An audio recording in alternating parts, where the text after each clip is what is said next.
성도 여러분들 평안하십니까? 우리 주님의 돌보시는 놀라우신 은혜가 늘 우리 성도님들 계신 곳에 함께 하시기를 기도하고 있습니다. 성경 마태복음 22장에 보면은 우리 예수님께서 아주 놀라운 비유를 말씀하고 계십니다.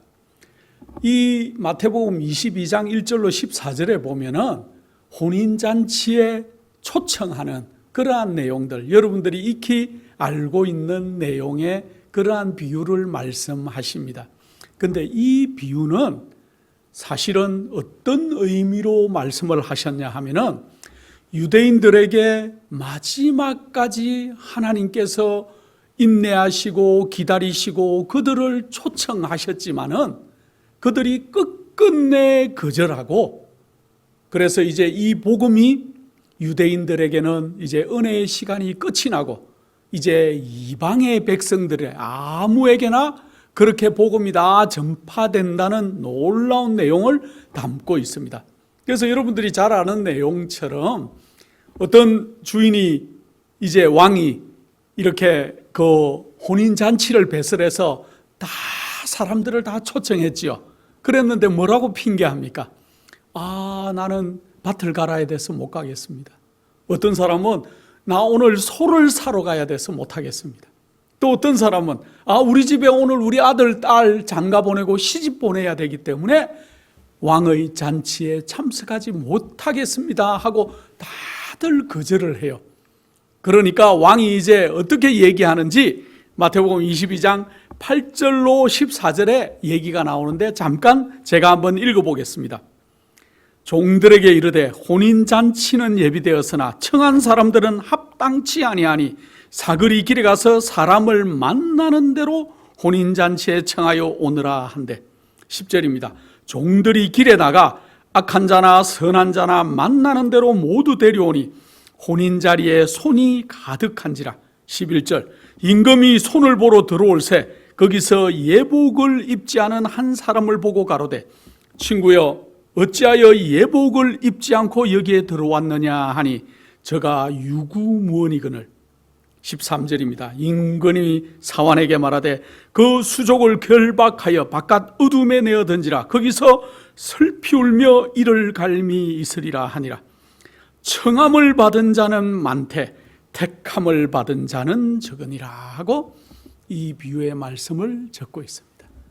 왕이 초청한 사람들이 아무도 거절하고 오지 않았기 때문에 사방의 길에 나가서 아무나 다 데리고 오라고, 악한 자든 선한 자든 누구든지 다 데리고 왔는데 문제는 이 왕이 뭘 검사했다는 겁니까? 그가 왕이 준 예복을 입고 그 자리에 참석했는지 안 했는지를 검사하는 거죠. 요즘도 어떤 결혼식에는 초청장이 있어야 들어가죠. 예를 들어서 바이든 대통령이나 또 우리 한국의 대통령이 무슨 파티를 열면은 거기에 아무나 들어갈 수 있을까요? 초청장을 받은 사람들만이 그 초청장을 구비하고 또 그 드레스 코드가 있죠. 어떤 잔치에는 이렇게 정장을 차려 입고 오십시오. 그곳에는 청바지를 입거나 슬리퍼를 신고 그렇게 들어갈 수 없는 그러한 연회들이 있지요. 이 땅에서도.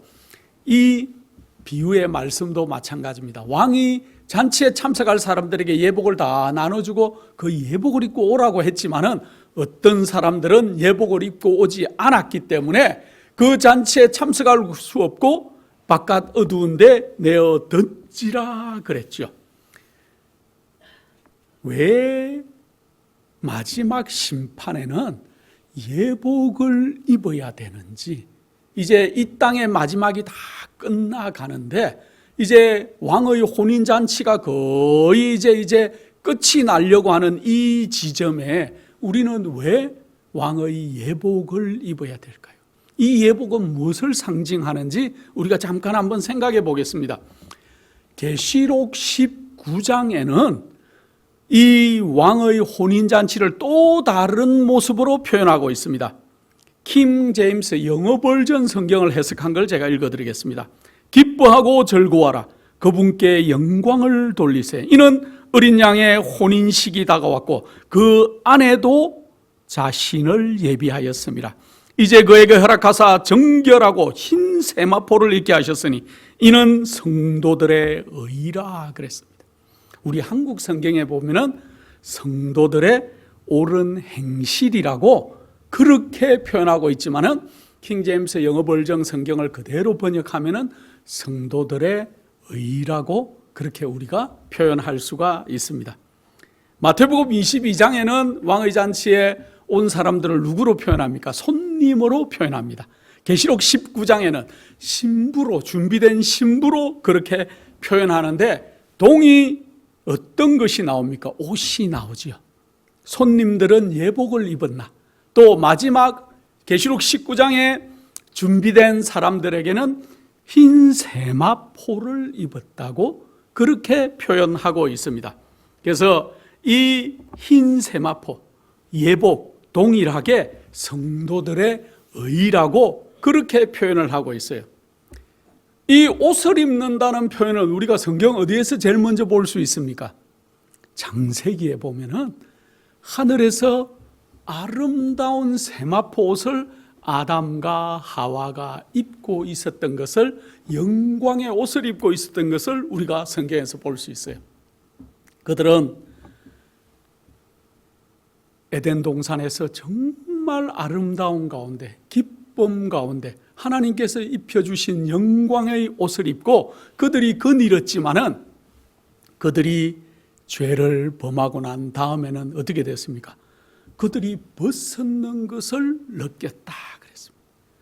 그래서 그들이 벗었기 때문에 그 벗었는 것을 가리우기 위해서 벌써 뭘 만들었습니까?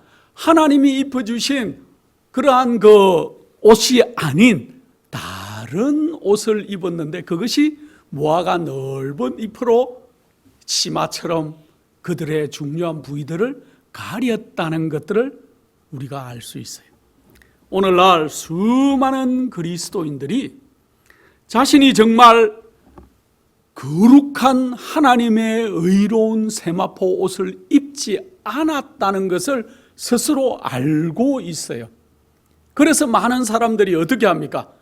자기들이 교회 안에서 올바른 많은 활동들, 또 그들이 자선을 하는, 남을 도우거나 이렇게 하는 자선 사업들, 뭐 이런 것들로 그들의 의로움을 채우기를 원하고 있지만은 그런 것들이 정말 자신들이 스스로 벌거벗었다는 것들을 표현하는 방법밖에 되지 않는다는 것들을 우리가 한번 생각해 봐야 될 것입니다.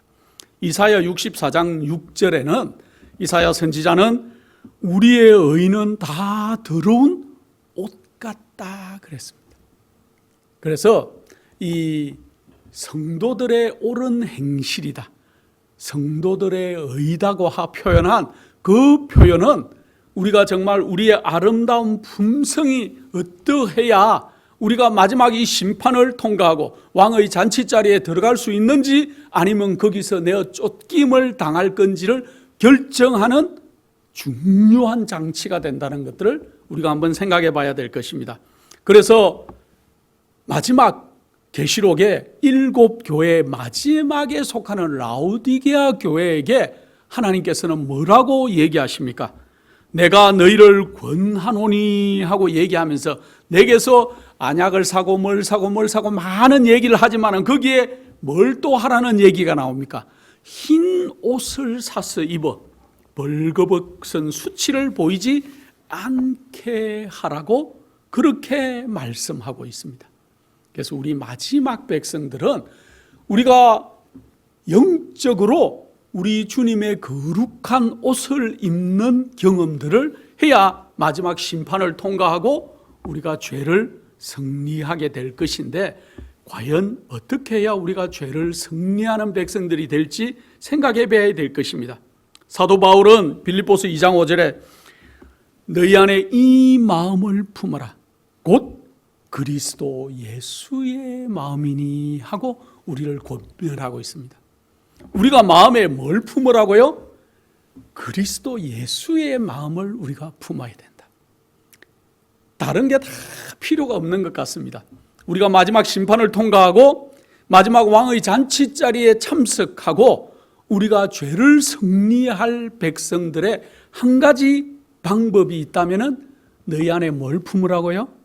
그리스도 예수의 마음을 품는 거예요. 우리가 우리 마음속에 그리스도 예수의 마음을 품고 있다면은 우리가 마지막을 넉넉히 이길 수 있을 것입니다.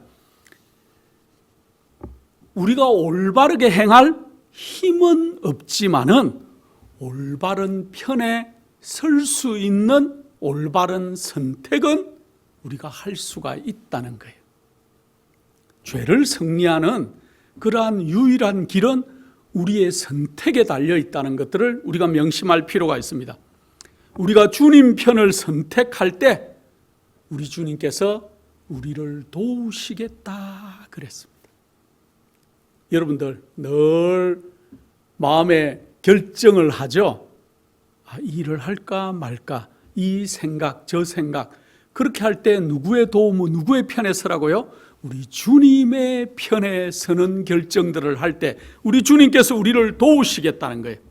그래서 우리가 비록 우리의 의지로 올바른 편을 선택한다고 할지라도 우리가 유혹과 죄를 이길 힘은 누가 주신다는 거예요? 하나님의 능력이 거기에 더해질 때 우리가 그렇게 할 수 있다는 것들을 우리가 알아야 될 것입니다. 여러분들, 우리 두뇌는 어떤 패턴으로 움직이는데 우리가 생각을 많이 하게 되면은 그 생각들이 길을 내요. 옛날에 우리 생애빛 원장님께서 시냅스 그런 설교들도 하셨지만은 이 우리 뇌 신경들은 이제 우리가 생각을 많이 하면은 그것들이 길이 난다는 것들을 우리가 과학적으로 알고 있습니다. 그런데 이 길이 자꾸 연결되다 보면은 그것이 하나의 패턴이 되고 우리의 습관이 되는 것들을 우리가 알 수 있어요. 여러분들이 3살 버릇이 8까지 간다 하는 속담이 있죠. 우리가 어떤 행동들을 계속 어떤 생각들을 반복할 때 그것이 뭐가 되는 겁니까? 우리의 습관이 되는 거죠. 그런데 우리의 이 습관이 나중에 우리의 뭐가 된다고요? 우리의 품성으로 형성이 된다는 거예요. 그런데 이 형성된 품성은 우리의 영혼을 좌우하는 문제가 된다는 거예요. 그래서 우리가 생각과 우리의 그 습관을 어떻게 관리하고 또 어떻게 유지할지는 우리에게 굉장히 중요한 것입니다. 어떤 사람이 우리를 화를 나게 만들어요. 예를 들어서 화를 나게 만들면 여러분들은 어떻습니까? 여러분들의 입에서 어떤 말이 튀어나갑니까? 갑자기 잘못된 말들이 습관적으로 이렇게 나올 수가 있어요. 저는 가만 생각해 보니까 언제 제일 이렇게 습관적으로 조금 이렇게 욱하는지를 보니까 운전할 때 같았습니다. 옛날에 제가 젊었을 때 이렇게 운전할 때는 어떤 사람이 굉장히 느리게 운전을 하고 비켜주지 않을 때, 그럴 때는 마음속에서 이렇게 화가 좀 이렇게 올라온 느낌들이 있었습니다. 그럴 때마다 제 부인이 옆에서 이렇게 온유 이렇게 얘기할 때가 있었어요. 옛날에 제가 한번 말씀을 드렸는데, 어쨌든 그리고 또 어떨 때 이 분명히 이렇게 차선을 좀 비켜주면 좋을 건데 두 차가 나란히 갈 때가 있어요. 빨리 가야 되는데 어떻게 할 수가 없을 때가 있죠, 우리가. 그럴 때 우리가 습관적으로 올라올 때가 있습니다. 그런데 요즘 제가 좀 바뀌었습니다. 어떻게 생각하냐 하면은 이 사람들이 어쩌면은 천천히 둘이서 같이 이렇게 가면서 제가 조금 늦게 감으로 인해 가지고 아마 저 앞에서 사고가 나든지 잘못된 순간을 이 사람들이 나에게 미리 막아두셨지, 아니면 제가 더 빨리 가다가 경찰에게 티켓을 받을 수 있는 것도 이렇게 막아주는 게 아닐까 하고 생각을 바꿨습니다. 어쨌든 여러분들은 어떨 때 화가 나는지 모르겠습니다. 어쨌든 우리가 마음에 화가 날 때, 그때 우리가 어떻게 컨트롤 하십니까? 여러분들께서는. 그때 우리가 하나님께서 우리에게 정말로 새로운 마음들을 넣어주신다면 우리가 그 화나 잘못된 것들을 컨트롤할 수 있겠죠. 우리가 어떤 데 영향을 받냐 하면 우리는 눈으로 보는 것과 귀로 듣는 것에 영향을 많이 받아요. 우리의 일상생활 속에. 그래서 어떤 충동이 우리의 눈으로 오거나 우리의 귀에 말로 이렇게 음성으로 우리가 들을 때 우리가 옛날의 충동들이 일어날 수가 있는 것이지요. 그럴 때 우리가 옛날 길로 가지 않고 옛날에 만약에 어떤 자극을 받을 때 흥분을 하거나 또 마음속에서 알게 모르게 분노하는 감정들이 일어났다거나 아니면은 마음이 요동치는 감정들이 일어났다면은 그러한 것들을 어디다가 갖다 맡기라고요? 우리 주님께 이제 갖다 맡기면은 새로운 길을 우리 주님께서 우리에게 주시겠다는 거예요. 그 방법 외에는 우리가 이 일들을 해결할 수 있는 방법이 없는 것 같습니다. 어떤 사람이 똑같이 예전에도 나에게 나쁜 얘기를 했는데 요즘도 나쁜 말을 이렇게 또 한다고 할 때 예전의 사람은 내가 그 일에 잘못된 반응을 했다면은 예수 그리스도께 내 마음을 완전히 맡기고 나면은 지금 우리는 그러한 것들을 넘어서서 우리 마음에 그를 불쌍히 여기거나 그를 이해하는 마음으로 온화한 미소가 지어질 수 있다면은 우리가 다른 많은 것들을 승리하는 생애를 살 수 있을 것입니다. 이런 일들은 우리가 스스로 할 수 있는 일들이 아니에요. 사실은 하나님의 성령의 도우심으로 우리가 재창조받는 느낌으로 우리가 변화되어야 새로운 길, 새로운 패턴이 우리 머릿속에서 재정립되는 것이죠. 이러한 것들이 생활이 되어야 돼요. 매일매일 반복. 그래서 늘 아름다운 생각, 아름다운 길. 우리 주님께서는 어떤 생각을 하셨을까? 이 상황이면은 주님은 어떻게 하셨을까?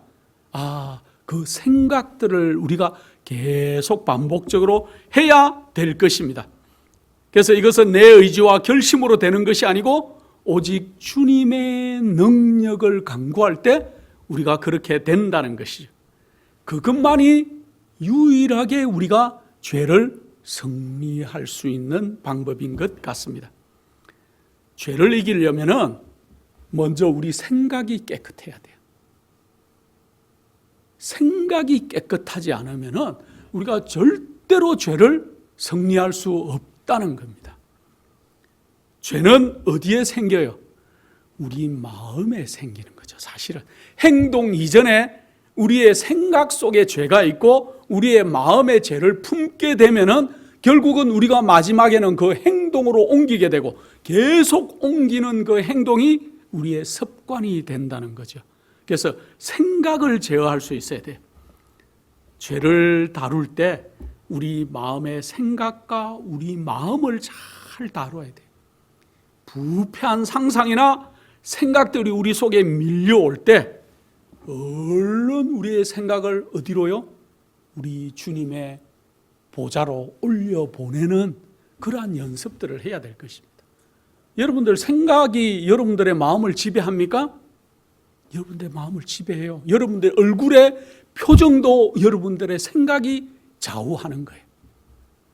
제가 전에 많이 썼지만은 인생 40이 되면은 자기 얼굴에 책임을 져라 하는 말이 있는데 어떤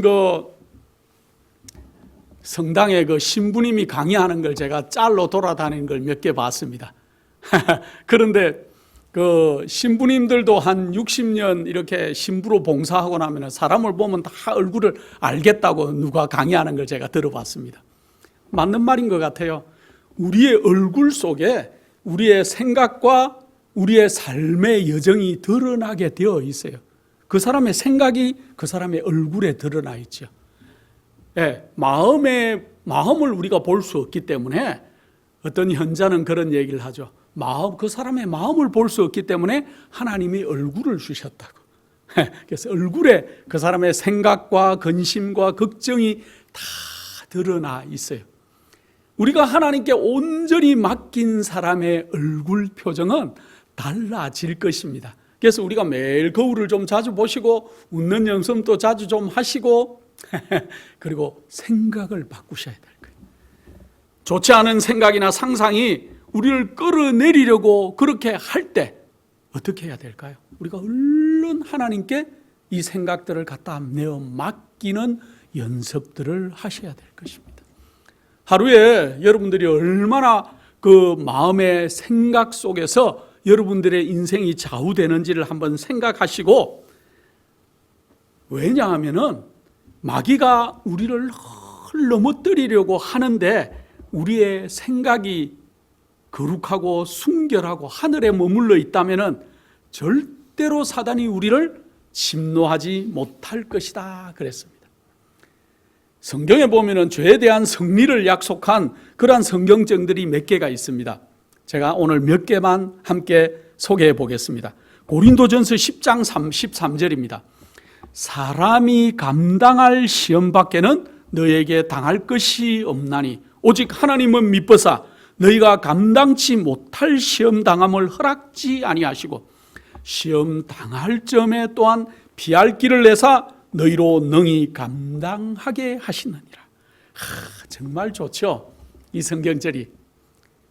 우리가 늘 시험에 빠지고 근심과 걱정에서 허덕이지만은 사실은 하나님께서는 우리에게 어떻게 한다고요? 피할 길을 미리 열어주시고 또 감당할 만한 것들만 우리에게 주신다는 거죠.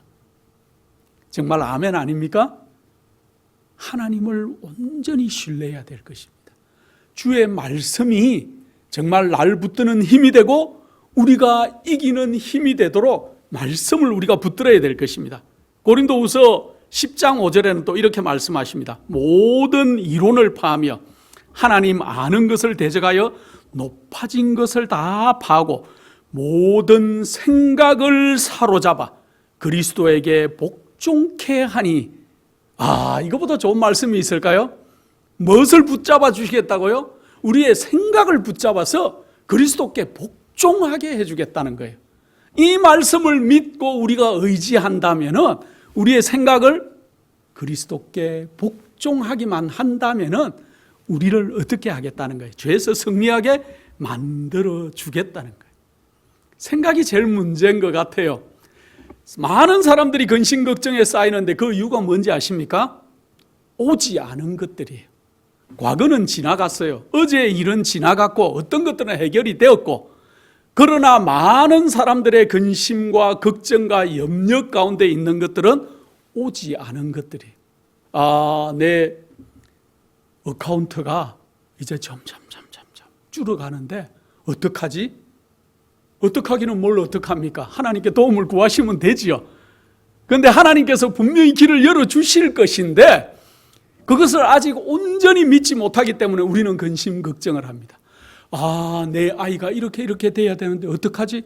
그 아이가 아직 가지 않은 길이에요. 잘 그리스도 안에서 양육하면 올바른 길로 갈 수 있습니다. 많은 사람들의 근심, 걱정, 분노 이런 것들은 오지 않은 것들이에요. 미리 당겨서 걱정을 우리가 하고 있죠. 그런데 그 모든 것들이 생각이죠. 그래서 우리가 이 생각들을 어떻게 하겠다고 주님께 드리면은 그 생각을 모두 사로잡아서 우리 그리스도께 복종하게만 한다면은 우리가 그러한 것에서 해방이 되게 될 것입니다. 성경은 모든 생각들까지 하나님께 복종할 수 있다고 얘기하고 있어요. 우리가 실제로 그렇게 해야 될 것입니다. 예수님께서도 이 땅에 사실 때 어떻게 하셨다고요? 모든 생각을 우리 하나님께 의뢰했다는 거죠. 그래서 그 결과로 우리 예수님께서는 이 땅에 죄 가운데 사셨지만은 죄가 없이 사셨다는 거예요. 우리도 그렇게 할 수 있을까요? 우리도 예수 그리스도의 모본을 따라서 그렇게 할 수 있다는 겁니다. 단 하나는, 조건은 우리의 모든 생각을 아버지 하나님께 예수 그리스도께 내어놓고 굴복하는 거예요. 우리가 생각을 다 드리고 나면은 우리가 죄에서 승리하는 길이 보일 뿐만 아니고 우리의 모든 습관까지도 달라지는 놀라운 일이 일어날 겁니다. 갈라디아서 5장 17절에 육체의 소욕은 성령을 거스리고 성령의 소욕은 육체를 거스리라니 이 둘이 서로 대적함으로 너희의 원하는 것을 하지 못하게 하려 함이니라. 참 올바른 표현이지요. 우리 육체 속에서 원하는 것과 성령이 원하는 것이 달라요. 그런데 우리는 늘 이 둘을 싸우죠. 그런데 우리가 성령 안에 거하면은 이러한 것들이 문제가 해결될 것입니다. 16절에 보면은 내가 이르노니 너희는 성령을 쫓아 행하라. 그리하면 육체의 욕심을 이루지 아니하리라. 여기 참 중요한 말이에요. 뭘 쫓아서 행하라고요? 성령을 쫓아서 행하라. 우리 주님께서도 매일 아침에 성령의 능력을 강구했듯이 우리가 매일 매순간 우리의 생각들을 하나님께 고정하고 또 성령을 강구하고 성령을 쫓아 행한다면은 우리가 육체의 욕심을 이루지 않겠다. 육체의 욕심, 이걸 다른 말로 하면 뭡니까? 유혹이 유혹. 여러분들 세상에 유혹이 있습니까? 그 유혹이 잉태하면 뭐가 돼요? 이제 죄가 되지요. 그래서 이 육체의 욕심, 이 유혹들을 우리가 이길 수 있는 방법은 성령을 쫓아 행하는 것이다. 그래서 너희는 성령을 쫓아 행하라. 다른 말로 하면은 그리하면 죄를 짓지 않겠다. 만일 어떤 사람이 나는 성령 안에서 10년, 20년을 살았다고 그렇게 다른 사람 앞에서 고백을 하지만은 개인적으로 매일 성질을 부린다면 또 유혹에 늘 굴복하고 화를 내거나 또 나쁜 상상들 속에서 허우적거렸다면 그 사람은 정말 성령 안에 거하는 사람일까요? 우리가 한번 우리 자신을 냉철하게 한번 생각해 봐야 될 것입니다. 우리가 정말 성령 안에 거하는 것이 무엇인지. 그래서 우리 예수님께서 매일 성령 안에 거하셨다. 그러한 것들을 우리가 한번 놀랍도록 생각해 봐야 될 것입니다. 우리가 유일하게 죄를 짓는 길은 우리가 성령을 우리 마음에서 잠깐 비켜가 있게. 제가 가끔 그런 비유를 들지만 제가 어릴 때 영화관에 가봤습니다. 영화관에 갈 때 어릴 때 선생님이 영화관에 가면은 천사가 따라오지 않는다고 할 때 제가 속으로 제 어린 마음이지만은 그러면 천사는 잠깐 바깥에 계시고 나는 들어가서 영화를 보고 오는 거라는 그 생각을 해본 적이 많이 있습니다. 어쨌든 좋은 비유인지는 모르겠습니다만은 우리가 우리 마음에서 성령을 비껴 있게 하고 우리 마음에 일어나는 소욕대로 하는 것이 우리가 죄를 짓는 길이라는 것이야. 그래서 우리가 죄를 범하고 있다면은 분명하게 우리는 지금 성령 안에 있지 않다는 얘기예요. 다른 말로 하면은 우리는 육체 속에 있다는 말이죠. 요한일서 3장 2절로 9절에 보면은 6절입니다. 그 안에 거하는 자마다 범죄하지 아니하나니 그랬어요. 8절에 죄를 짓는 자마다 마귀에게 속하나니 그랬습니다. 9절에는 하나님께로서 난 자마다 죄를 짓지 아니하나니 이는 하나님의 씨가 그 속에 거하며 저도 범죄치 못하는 것은 하나님께로서 났음이라 그렇게 얘기하고 있습니다. 이 말씀은 성경 가운데 가장 강력한 말씀인 것 같습니다. 하나님의 씨가 우리 마음 가운데 거하면 우리가 죄를 범할 수 없다고 성경은 굉장히 힘주어서 우리에게 말하고 있습니다.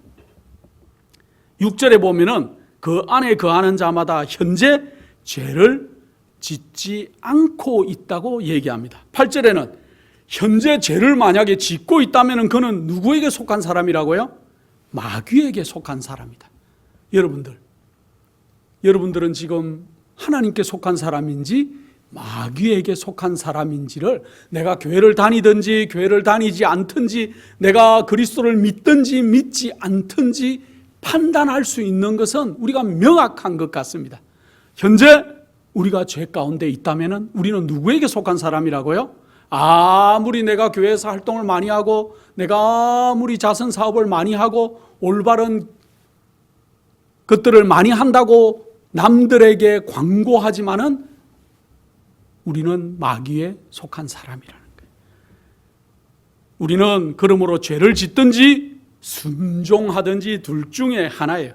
성령 안에 있든지 마귀에게 속해 있든지 둘 중에 하나지 중간은 없다는 말씀입니다. 사실은 우리가 지금 말하고 있는 이 얘기가 너무 불가능하게 들릴지도 모르겠습니다. 우리의 실제 생활하고 너무 분리되어 있기 때문에 이 약속들이 정말로 이루어질까? 내 속에서 내가 늘 죄에 허덕이고 또 잘 하다가도 죄에 빠지는데 넘어지는데 정말 이것이 가능한가? 그런데 하나님께서 어떻게 하셨습니까? 빛이 있어라 그럴 때 빛이 있었어요. 따라 내 죄가 용서받았다 할 때 그 죄가 용서받고 도말되었다는 것들을 우리는 알 수 있습니다. 그래서 지금 내 속에 우리 그리스도의 씨가 하나님의 씨가 내 마음에 있다면은 너는 범죄할 수 없다고 분명하게 그렇게 하나님께서 우리에게 얘기하고 있습니다. 그래서 각 개인이 매 순간 올바른 편 하나님의 길을 선택하고 순종할 때 하나님의 능력으로 우리는 거룩한 품성, 완전한 성품을 가질 수도 있고 그 단계마다 성장해 나갈 수 있다는 것들을 우리가 기억할 필요가 있습니다. 그래서 우리의 성품은 하루아침에 완성되는 것이 아니에요. 매 순간 우리의 생각들이 새롭게 정립이 되고 우리의 그러한 것들이 행동으로 옮겨지고 습관으로 고정이 될 때 하나님 편에서 우리가 완전히 이제 성장하는 그러한 놀라운 성장이 있다는 것들을 알 필요가 있습니다. 하나님께서는 우리가 굴복할 당시에 알고 있던 그러한 모든 죄를 버리고 하나님 앞에 하나님의 뜻과 진리에 완전히 순복한 마음을 하나님께 바치기만 하면은 그것을 뭘로 여겨주시겠다고요? 우리가 의롭다고 죄 없다고 여겨주시겠다고 그렇게 얘기하고 있습니다. 성경이 말하는 우리의 성품과 생애에 아주 풍성한 열매를 맺어서 우리가 늘 성령 안에 거함으로 그렇게 성장을 하기만 한다면은 우리가 정말 죄를 승리하는 길들이 우리 속에 있다는 것들을 생각할 필요가 있습니다. 사단은 우리에게 억지로 악을 행하게 할 수가 없다는 것들을 생각해야 될 것입니다. 많은 사람들은 사단이 능력이 많아서 우리에게 악을 행하게 강요하고 또 그렇게 할 것이라고 생각하지만은 사실은 억지로 할 수 없다는 거예요. 우리의 마음이 사단에게 굴복하지 않는 한 사단은 억지로 우리를 죄를 짓게 하지는 못한다는 거예요. 사실은 우리의 의지가 먼저 성락하고 우리가 주님을 붙들고 있던 손이 느슨해지면은 사단은 우리에게 힘을 행사하게 된다는 거죠. 만약에 그리스도께서 우리 마음속에 살아 계시다면 예수님께서 범죄하지 않으신 것처럼 우리도 죄짓지 않기를 결정하고 그렇게 될 수 있다는 거예요. 그리스도께서 우리 마음속에 들어오시면 죄가 나가고 죄가 우리 마음속에 들어오면 그리스도께서 나가신다는 이 단순한 진리는 정말 사실인 것 같습니다. 지금 현재 여러분들은 어떻습니까? 마음에 누구를 모시고 있습니까? 그리스도께서 여러분의 마음을 사로잡고 있습니까? 죄가 여러분들의 그러한 그 마음의 욕심들이 여러분의 마음을 형성하고 있습니까? 이 둘이 공존할 수는 없다는 것입니다. 그래서 그리스도께서는 나누인 마음, 한편은 교회, 한편은 세상에, 한편은 예수 그리스도께, 한편은 사단의 두 진영의 저울을 달고 이렇게 왔다 갔다 하는 삶은 있을 수 없다는 것들을 생각해야 될 것입니다. 예수님께서 이 세상에 사실 때 우리와 같은 육체를 입으시고도 죄 짓지 않는 생애를 사셨어요. 그분께서는 생각까지라도 굴복하지 않는 삶을 그렇게 사셨습니다. 그분은 늘 성령의 내재하심으로 사단과 투쟁할 준비가 되어 있었고 또 죄를 승리하셨어요. 마찬가지로 우리도 위로부터 오는 능력을 받음으로 완전한 생애를 우리가 살 수 있다는 것들을 우리가 보여주시기 위해서 예수 그리스도께서 이 땅에 오셔서 우리의 모본이 되셨다는 거예요. 그리고 그분께서 가지고 있던 완전한 성품은 그분을 따르는 많은 자들이 하나님께 굴복하기만 한다면은 그렇게 될 수 있다는 놀라운 모본이었다는 것들을 생각할 필요가 있습니다. 우리가 믿음으로 그분과 더불어 연합하고 있는 동안에는 죄가 우리를 주관하지 못한다는 거예요. 믿음의 주요 또 온전케 하시는 이인 예수 그리스도를 바라보는 자에게는 사단이 틈탈 수 없다는 거예요. 사단은 모든 면에 우리와 같이 시험을 받으셨지만은 죄가 없으셨던 주님의 고결한 성품을 믿음으로 받아들인 자에게는 결코 죄를 짓게 할 수 없다는 것들을 우리가 생각할 필요가 있습니다. 사람이 그리스도를 마음에 받아들이면은 그리스도와 같은 생활을 살 수 있는 능력도 우리가 받아들이게 된다는 거예요. 그래서 예수님은 우리의 모본이 되시는 거예요. 왜? 예수님은 우리와 같은 인성을 쓰시고 이 땅에 오셔서 우리의 하는 모든 생각과 우리의 모든 것들을 경험하시고 체휼하셨기 때문에 우리를 누구보다 이해하고 우리를 도울 수 있는 그러한 능력이 있으시다는 거예요. 그분은 죄 짓는 것으로부터 우리를 보호할 수 있다는 믿음을 가지지 못하는 사람은 참 믿음을 가진 사람이 아니라는 것들을 생각할 필요가 있습니다.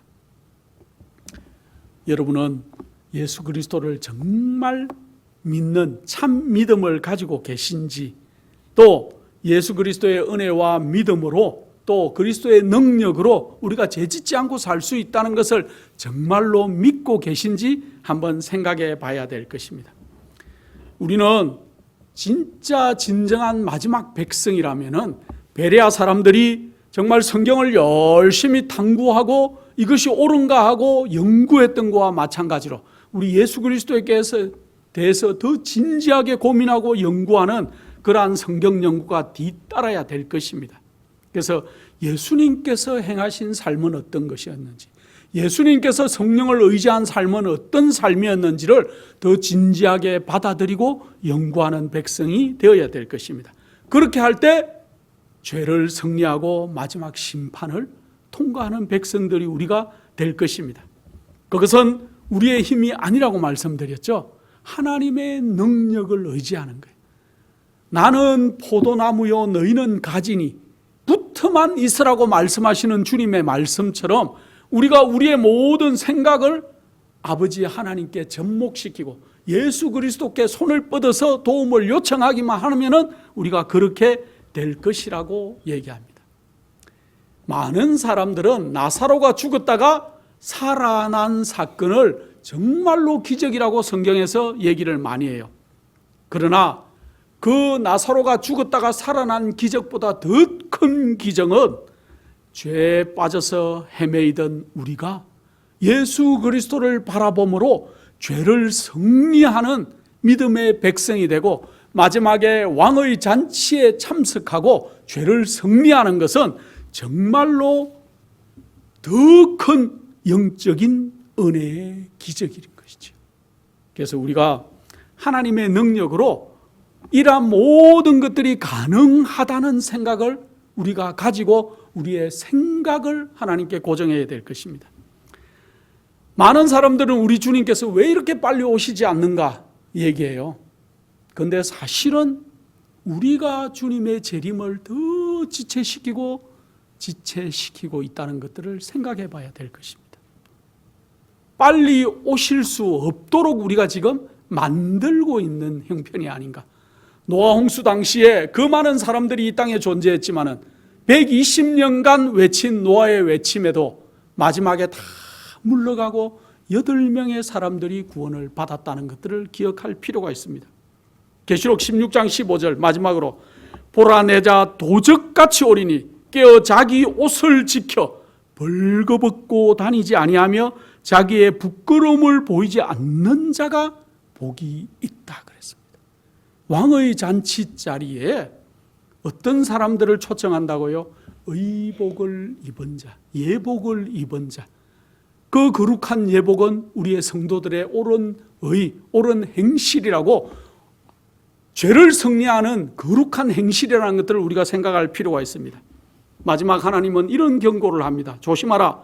방탕함과 술 취함과 생활의 염려로 마음이 둔하여지고 뜻밖의 그날이 듯과 같이 너에게 임하리니.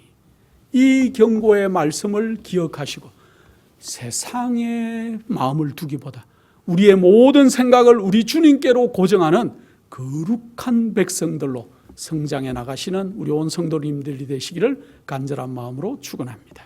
기도하겠습니다. 거룩하신 아버지 하나님, 우리 주님의 오시는 소식이 쉬 들리는 이때 우리가 이제는 이 땅에서 죄를 승리하는 경험을 갖도록 하게 하여 주시옵소서. 우리의 생각까지도 우리 주님께 바칠 마음이 있사오니 우리의 생각들을 주장하여 주시고 그러한 모든 것들이 우리의 거룩한 성품으로 변할 수 있도록 하셔서 우리가 미구의 왕의 잔치와 마지막 심판을 통과하고 죄를 승리하는 백성으로 이 땅에 살아갈 수 있도록 하셔서 우리가 하늘에서 가서 정말 하나님의 오르심과 공의를 대변할 수 있는 거룩한 정인의 자리에도 참석할 수 있도록 저희를 붙드시고 인도하여 주시옵기를 사랑이 많으신 예수 그리스도 이름으로 기도드립니다.